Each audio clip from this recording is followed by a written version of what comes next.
बाजार बोलता है इसमें एफआईडीआईज का डेटा एक बार देख लेते हैं फटाफट से, और ग्लोबल मार्केट, और उसके बाद शेयर्स पर खबरें और बहुत सारी जो एनालिसिस है उन सबको देखते हैं।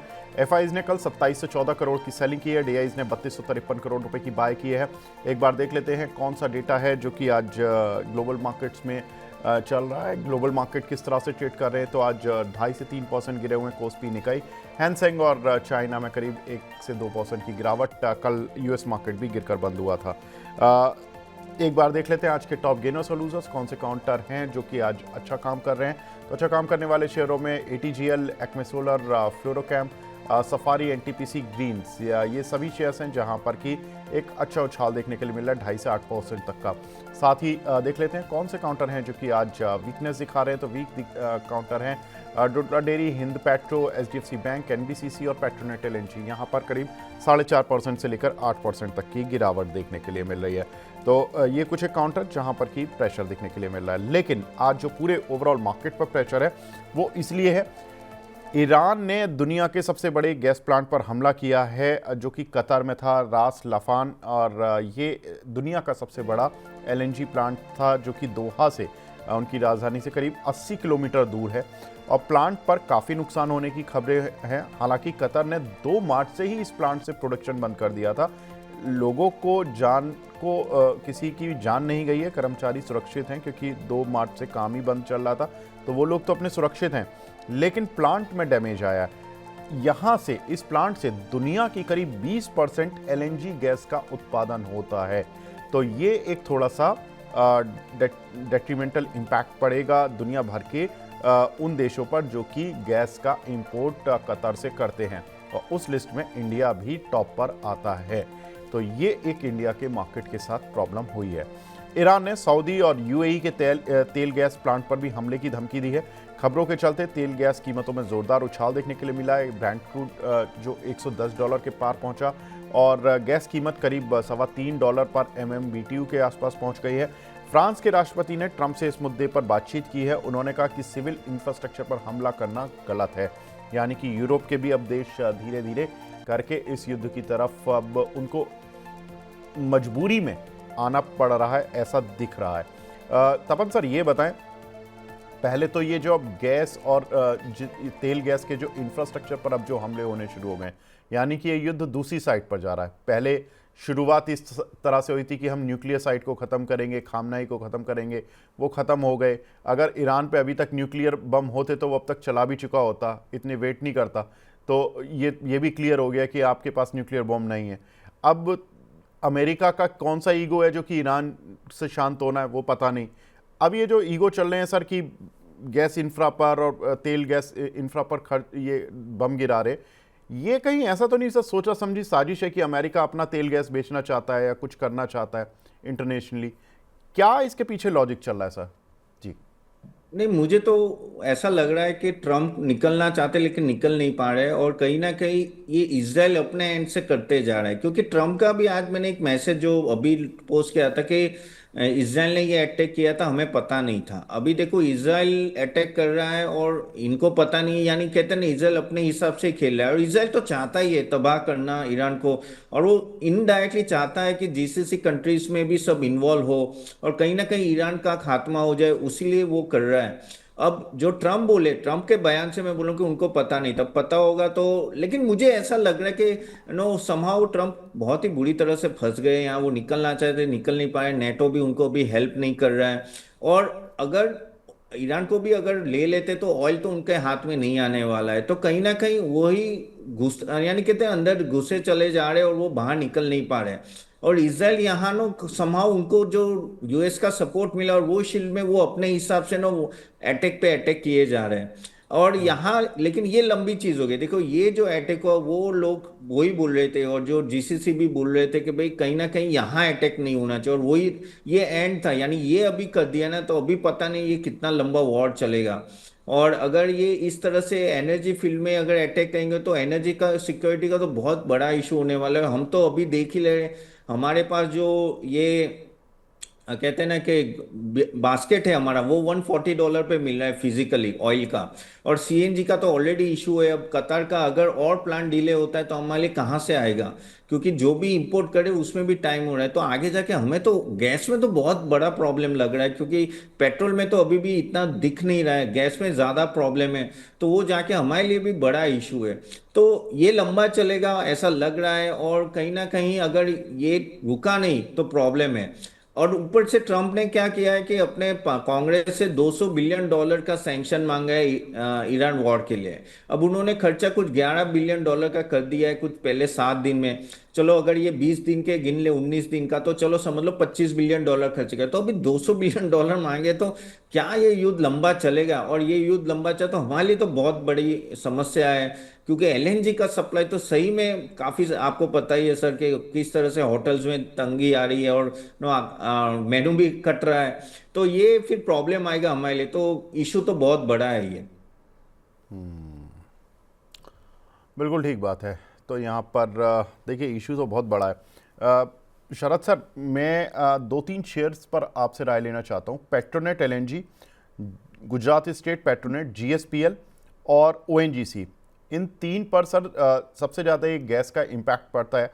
पेट्रोनेट एलएनजी तो इंपोर्ट ही करता है, तो आज काउंटर गिरा हुआ है 4%। कहाँ बेस बन रहा है? जीएसपीएल उसी से जुड़ी हुई कंपनी। ओएनजीसी चूँकि गैस वगैरह में ये काफ़ी प्रोडक्शन वगैरह में रहती है, तो इसको एक बेनिफिट भी मिल सकता है, क्योंकि गैस की अगर किल्लत होगी तो आज चला हुआ भी ये शेयर। सर तीनों पर आप कैसे स्ट्रक्चर देख रहे हैं? राइट। सो एक जगह पेट्रोनेट को देखिए तो यहाँ पर एक वॉल्यूम अच्छा है आज, और ये 291 के पास एक बेस बनाने की कोशिश कर रहा है। हाउएवर अगर आप देखें तो उतना शॉर्ट पुट बिल्डअप नहीं है, थोड़ा सा कॉल राइटर है 295 के पास अभी भी। लेकिन मुझे लगता है ये जोन निकल जाना चाहिए। 290 के पास बेस है, स्पॉट को करीब 300 की तरफ जाना चाहिए। सो ये डेटा में दिख रहा है। उतना तो करीब 283 के ऊपर निकल जाएगा तब मैं इसमें थोड़ा बुलिश हो जाऊंगा। इन दैट केस 295 की तरफ जाएगा, बट काफी न्यूट्रल व्यू रहेगा। अगर आप ओएनजीसी को देखें तो यहाँ पर एक लॉन्ग बिल्डअप क्लियर देखने को मिल रहा है ओएनजीसी में। और जो जिस तरह का प्राइस अभी यहाँ पर है विक जी, मुझे लगता है कि थोड़ा सा एक लॉन्ग बिल्डअप है। शॉर्ट कवरिंग हुई थी कल भी यहाँ पर 262 और 263 के भाव के आसपास के ऊपर से एक शॉर्ट कवरिंग देखने को मिली थी, और वही शॉर्ट कवरिंग अब आज लॉन्ग बिल्डअप में हो गई है। और स्टॉक 270 के जोन के एक सप्लाई जोन है, ये ब्रीच करेगा तो ऊपर की तरफ 275 की तरफ जाने की कोशिश करेगा। मुझे लगता है इमीडिएट लेवल पे इसको बाय नहीं करना चाहिए। थोड़ा गिर जाए 267 के पास तो 264 के स्टॉप लॉस से आप खरीद सकते हैं। Target will be 275। जीएसपीएल एक रिकवरी आई थी, बट एक सेल ऑफ आ गया। सप्लाई जोन है 268 का, तो वो जोन जब तक ब्रीच नहीं होता है मुझे नहीं लगता है कि दोबारा इसको लॉन्ग करना चाहिए। ये 238 की तरफ जाने की कोशिश करेगा, तो यहां से इसमें करेक्शन भी पॉसिबल है। हो सकता है यहां से स्टॉक करीब 7-8% नीचे चला जाए 238 की तरफ। अनटिल 268 के ऊपर नहीं जाएगा, शॉर्ट कवरिंग नहीं होगी। ठीक बात है। तो यहाँ पर ये तीनों काउंटर्स पर एक व्यू भी मिल गया है। एक और डेवलपमेंट कल हुआ, वो था फेड की मीटिंग का। फेड की मीटिंग बेनतीजा रही, उसमें कोई इंटरेस्ट रेट में बदलाव नहीं हुआ। हालांकि फेड के गवर्नर के एक दो स्टेटमेंट थे जहां पर कि थोड़ा ध्यान देने वाली बात थी कि मिडिल ईस्ट संकट से अभी एनर्जी प्राइस जो बढ़ रही हैं उस पर अभी कि उसका इन्फ्लेशन पर कितना इम्पैक्ट होगा, ये लॉन्ग लास्टिंग होगा या नहीं होगा, ये थोड़ा सा कहना अभी मुश्किल है। ऑफकोर्स देखिए, लोग समझदार आदमी को, बड़े आदमी को, जो इकोनॉमिस्ट टाइप के लोग होते हैं उनको सुनना चाहते हैं ऐसे संकट में कि होगा क्या। अब उनको भी नहीं पता तो फिर हमें कैसे पता होगा कि होगा क्या। तो ये हम भी कयास लगा रहे हैं, वो भी कयास लगा रहे हैं। युद्ध के समय पर कोई भी कयास लगाना कि ये हो जाएगा अजम्पशन बेस, और वो अजम्पशन उलट ही जाती है। 3 दिन में मार्केट चला जितना चला उतना ही लगभग आज साफ हो गया एक दिन में। तो युद्ध की यही एक खासियत है। तो वो हुआ है, तो फेड गवर्नर को भी नहीं पता। अब 2026-27 में जो उनके डॉट प्लॉट्स हैं उसके हिसाब से एक एक बार रेट कट आ सकता है, जो गाइडेंस है उनके हिसाब से। तपन सर ये बताएं, इस समय जो फेड की जो इंटरेस्ट रेट की पॉलिसी है उसको देखते हुए आरबीआई या दुनिया भर के गवर्नर्स और इन्फ्लेशन को ये डेटा सोचते हुए कि भाई गैस और तेल के दाम हर जगह बढ़ गए हैं, तो क्या ये मान सकते हैं कि इंटरेस्ट रेट का बॉटम ऑलरेडी इंडिया में भी बन चुका है और दुनिया भर में इंटरेस्ट रेट जितने कट होने थे हो गए हैं, ये साइकिल अब या तो रिवर्स होगी या कुछ समय के लिए शांत हो जाएगी? नहीं, मुझे तो लगा है कि वो खत्म ही हो गई है। इंटरेस्ट रेट कट का तो अभी भूल ही जाओ ना, क्योंकि देखो ऑस्ट्रेलिया ने ऑलरेडी अपने इंटरेस्ट रेट बढ़ा दिए है। आई थिंक आज और कल में दो तीन और यूरोपियन, मे बी इंग्लैंड और जर्मनी, सबके भी आने वाले कि वो क्या करने वाले। चलो अभी स्टेटस को कर सकते हैं, लेकिन ये जिस तरह से एनर्जी प्राइसेस बढ़ रहे हैं, ऑयल और गैस प्राइसेस, तो कहाँ से इन्फ्लेशन कंट्रोल में होगा? इन्फ्लेशन तो बढ़ने ही वाला है। पोवेल ने भी बोल दिया कि भाई हम लोग साल में एक शायद इंटरेस्ट रेट कट करेंगे, लेकिन वो खुद को बचाने के लिए बोला होगा कि भाई ट्रम्प वापिस हावी ना हो जाए कि भाई तू इंटरेस्ट रेट काट, तो बोलने के लिए बोल दिया। कट नहीं होने वाला है, पॉसिबल ही नहीं है। आप वहां देखो, हमारे वहां कैसा है विवेक जी, कि हमारे वहां पेट्रोल के प्राइसेस आपको 100 रुपए तो 100 रुपए में है, क्योंकि जो अंडर रिकवरी ओवर रिकवरी होता है ना, एक रनिंग अकाउंट चलता है ये ओएमसी और एक्सप्लोरेशन कंपनी का बैंक के साथ, तो हमें पता नहीं चलता, गवर्नमेंट के साथ सॉरी। तो अपने वहाँ प्राइसेस नहीं बढ़े, लेकिन वहाँ क्या होता है, डायरेक्टली लिंक होते हैं। तो वहाँ के जो ऑयल एक्सप्लोरेशन कंपनी पैसे छाप रहे हैं, ऊपर नीचे से पैसे छाप रहे, कहीं ना कहीं वो भी, अब कॉन्स्पिरेसी थियरी हो या जो भी हो, कि उन्होंने भी बोला था कि ट्रम्प को कि आप इसराइल पे अटैक, सॉरी ईरान पे अटैक कीजिए, क्योंकि ऑयल प्राइसेस बढ़ते हैं तो उनको फायदा होता है। तो वहां तो ऑलरेडी ऑयल प्राइसेस बढ़ चुके हैं, तो वहां भी इन्फ्लेशन बढ़ेगा। ऊपर से यहाँ $200 बिलियन का ये सैंक्शन मांग रहे हैं, यहाँ वॉर लेके बैठे तो वहां खर्चा हो रहा है, टैरिफ का रिफंड देना है, तो कहाँ से ये सब, गवर्नमेंट के पास इतने पैसे ही नहीं है, तो उनको बोरोइंग करनी पड़ेगी। तो मुझे तो नहीं लग रहा कि अभी कोई इंटरेस्ट रेट कट होगा। अभी इंटरेस्ट रेट बढ़ाने का रिजीम आएगा, just wait for 15 days 1 month. अगर ये चालू हुआ, आप देखना ये चालू हो जाएगा। हर एक सेंट्रल बैंक, इवन आरबीआई भी आ जाएगा। हमारे वहाँ फायदा एक हुआ है इस बार विवेक जी, कि हमारा जो बेस था वो काफी लोअर था, जो अभी हमने 3.3% लास्ट आया, करेक्ट? पहले तो 2-2.5% था, तो नीचे से ऊपर जा रहे हैं। जब रशिया यूक्रेन का वॉर हुआ था तब हमारा बेस ऊपर था 4%, तो वहां सिचुएशन अलग थी। हमें यहाँ थोड़ा एक कंफर्ट मिल रहा है, शायद 3-4 महीने को और कंफर्ट मिल जाए, लेकिन उसके बाद आरबीआई भी एक्शन में आना पड़ेगा। रुपये अगर वीक हुआ तो वो भी एक दिक्कत है अपने लिए, जो लग रहा है 95-100 के तरफ जाएगा, क्योंकि डॉलर स्ट्रांग हो रहा है। सो समस्या इतनी सारी कि इंटरेस्ट रेट कट का रिजिम खत्म हुआ, बढ़ने के चांसेस अभी ज्यादा है और होंगे, धीरे धीरे हर एक देश करेगा। आई थिंक ऑस्ट्रेलिया ने चालू किया है, जापान भी अभी करना पड़ेगा, जापान का भी इन्फ्लेशन बहुत बढ़ गया है। सो कहते हैं ना कि सडनली एक यू टर्न लग गया इंटरेस्ट रेट रिजिम में। बिल्कुल ठीक है। तो इंटरेस्ट रेट का जो एक साइकिल थी वो अब कुछ हद तक चेंज होती हुई नज़र आ रही है, लेकिन इंटरेस्ट रेट से ही जुड़ा हुआ एक काउंटर है। एचडीएफसी बैंक आज टॉप लूजर्स की लिस्ट में है, लेकिन वो इंटरेस्ट रेट की वजह से नहीं है, वो अपने चेयरमैन की वजह से है। उनके जो चेयरमैन हैं अतानु चक्रवर्ती साहब, उन्होंने इस्तीफ़ा दे दिया, लेकिन उन्होंने जो रीज़न बताया वो थोड़ा सा ख़राब है। उन्होंने कहा बैंक में कुछ ऐसी गतिविधियां, अनियमितताएं चल रही हैं जिसकी वजह से वो अपना इस्तीफ़ा दे रहे हैं, वो उनको रोक नहीं पा रहे हैं। 2 साल से वो ये चीज़ें देख रहे हैं। अब ये चीज़ जो है बैंक के इंटरनल प्रोसीजर पर क्वेश्चन मार्क उठाती है कि बैंक का चेयरमैन कुछ चीज़ों को रोक नहीं पा रहा है। यानी कि ऐसा क्या है जो कि इस बैंक में ठीक नहीं चल रहा है? क्या ये किसी दिन एक कोई फ्रॉड बन के या कोई बड़ी घटना बन के तो नहीं उभरेगा? तो उन्होंने इस्तीफ़ा भी तत्काल प्रभाव से दे दिया और लागू हो गया। हालांकि के मिस्त्री 3 महीने के लिए कार्यवाहक चेयरमैन के तौर पर काम करेंगे। तानू जी साल 2021 में बैंक के चेयरमैन बने थे। शरद सर, इस काउंटर का चार्ट देखकर आपको क्या लग रहा है? आज ये बेस बनाता हुआ दिख रहा है या ये कोई नई गिरावट के लिए और तैयार हो रहा है?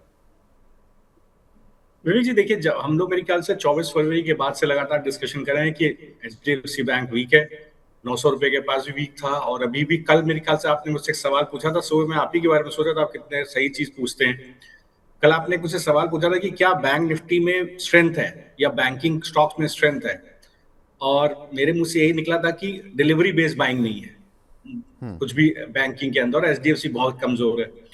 सो वो देखिए, यहाँ पर देखिए 856 पे सप्लाई थी एचडीएफसी बैंक की, वो और जोन उसने और स्ट्रॉन्ग शॉर्ट्स यहाँ पे आके खड़े हो गए 856 के पास। एक पुल बैक जरूर है, एक बेस है करीब 800 के पास, एक बेस है, बट मुझे लगता है कि इसको पहले कोई बॉटम फिशिंग करने की जरूरत नहीं है। जब तक ये 856 के ऊपर सेटल नहीं होगा तब तक ये लॉन्ग टर्म पर्सपेक्टिव से, पोजिशनल हिसाब से भी आप खरीदने का इसमें मुझे नहीं लगता कि कोई स्ट्रक्चर बन रहा है। शॉर्ट्स हैं बिल्कुल, it's very blunt and very clear, there are huge shorts in HDFC bank और नए शॉर्ट्स एंटर हुए हैं। देखिए जैसे ही स्टॉक आपको गिरता हुआ दिखाई दिया है 846 के नीचे, शॉर्ट्स और भी बढ़ते हुए दिखाई दे गए हैं आपको। तो बिल्कुल विक जी इस स्टॉक से अभी फॉर द टाइम भी मुझे लगता है दूर रहना चाहिए। बिल्कुल यहाँ पर कोई भी पोजीशन अभी नहीं बनानी चाहिए, और जब तक ये जोन जो मैंने आपको बोला है ब्रीच नहीं होता है 856 का, तब तक कोई लॉन्ग नहीं बनेगा। आज देखिए बहुत जबरदस्त वॉल्यूम के साथ शॉर्ट्स हैं, वॉल्यूम करीब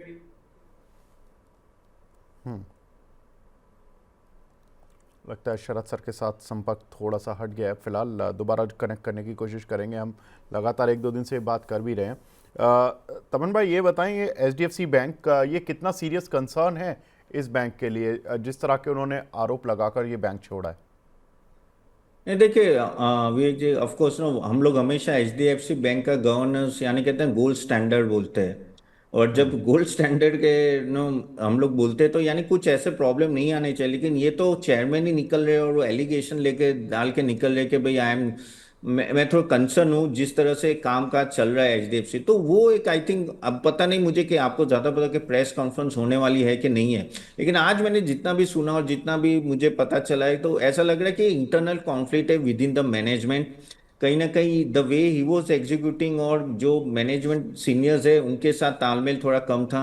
दूसरा एक बात आई, अब वो मैं पुष्टि नहीं कर सकता, लेकिन ऐसी बात भी है कि जो इनकी जो सब्सिडरी थी एचडीबी फाइनेंशियल सर्विसेज, जो अपना दूसरा एनबीएफसी है, तो वो बेसिकली जब हुआ तब नो मित्सुबिशी की यानी जापान की कंपनी ने टेक ओवर करने की बात की थी 75,000 करोड़ में। फिर वहां वो गए नहीं, इनका ही डिसीजन था और एचडीबी के सीईओ का, और उन्होंने लिस्ट किया। और लिस्ट करने के बाद ये एचडीबी अगर आप देखो 30-40% डाउन है, जबकि वही कंपनी ने जिन्होंने इनको ऑफर दी थी उन्होंने बाद में श्रीराम के साथ टाइप किया और वो आज 60% अप है। तो कहीं ना कहीं वैल्यूएशन का भी मैटर था।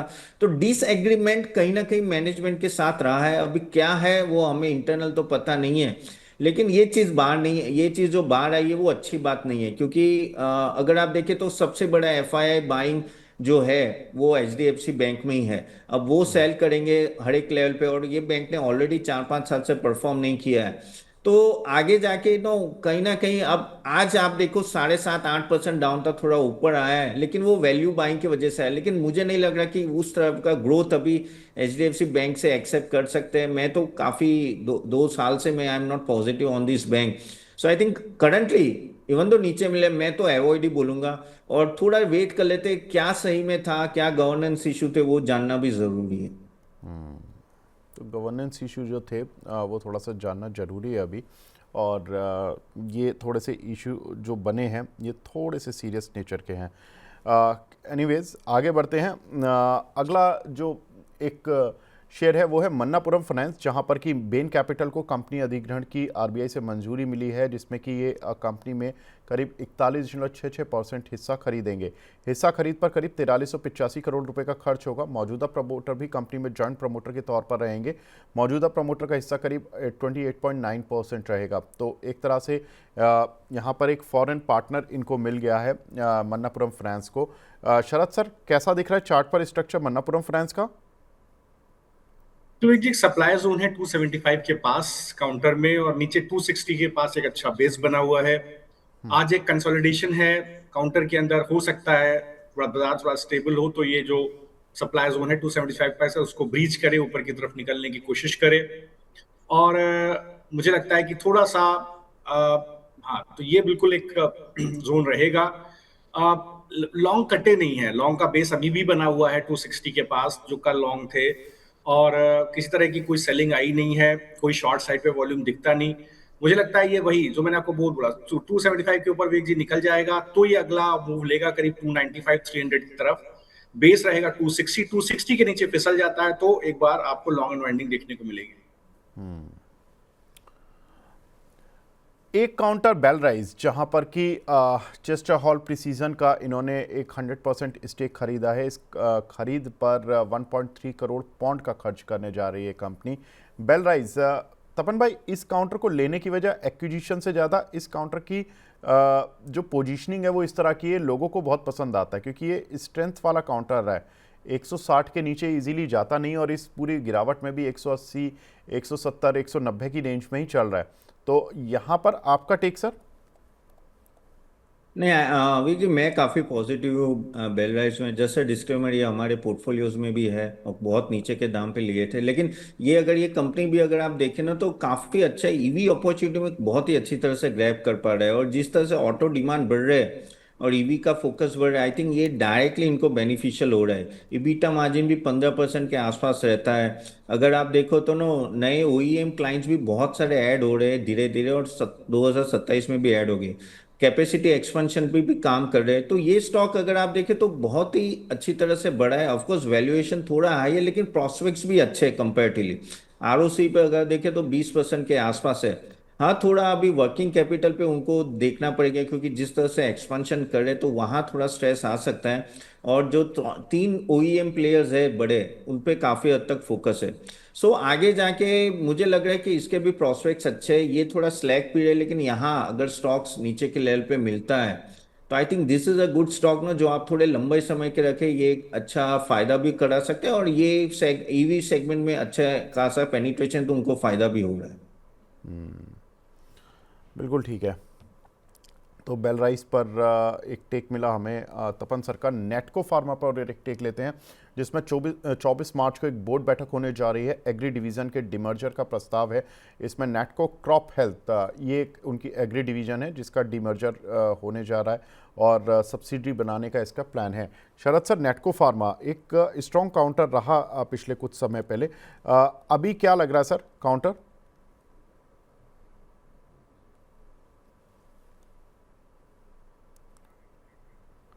शरद सर, आपको आवाज़ आ रही है? चलिए कोई बात नहीं, तपन सर से पूछते हैं। तपन सर, आपका टेक सर नेटको फार्मा पर। ये नेटको फार्मा कंपनी अच्छी है, एक अच्छी खासी रिकवरी भी आई। अगर आप देखो तो कॉम्प्लेक्स जेनरिक्स उनकी पाइपलाइन बहुत ही अच्छी है। बीच में उनकी जो अगर आप देखो तो याद है तो एक साल पहले उन्होंने एक अच्छा खासा फॉल आया। बाद में आई थिंक इनकी मैनेजमेंट कमेंट्री और नो गाइडेंस भी बहुत कंपेरेटिव अच्छे है। इंडिया बिजनेस अगर हम देखो तो 10 से 12% से ग्रो कर रहा है। उनका ऑन्कोलॉजी जो सेगमेंट है ना, उस पर खास फोकस है। और जो मैंने कॉम्प्लेक्स जेनरिस की बात करी ना, वहाँ उसके वजह से ना इनके मार्जिन काफी हद तक नो सस्टेन कर जाते हैं। नए फाइलिंग्स भी किए, और नो ओवरऑल मुझे लग रहा है एएनडीए पाइपलाइन आगे जाके अच्छी रहेगी, तो वो कंपनी के लिए बेनिफिशियल है। और मार्जिन भी मुझे लग रहा है कि नॉर्मलाइज 30 से 35% के बीच में वो रहना चाहिए। थोड़ा देखना पड़ेगा कि जो यूएस के रेगुलेटरी जो इश्यूज आते हैं उससे वो कैसे टैकल करते हैं। अदरवाइज कैश पोजीशन अच्छी है। और एक्सपोर्ट सेल्स अगर आप देखें तो 75% है। तो मैंने जैसे बोला कि यूएस का जो उनका सेगमेंट है किस तरह से बिहेव करे उस पर बहुत कुछ डिपेंड है। लेकिन जो लास्ट टाइम जो उन्होंने कुछ क्वार्टर पहले जो बोला था कि यूएस में बहुत प्रोडक्ट चल रहे हैं, वो अभी बहुत सुधर रहा है। इसलिए I am also positive on this stock. I think long term के लिए ये स्टॉक अच्छा लग रहा है।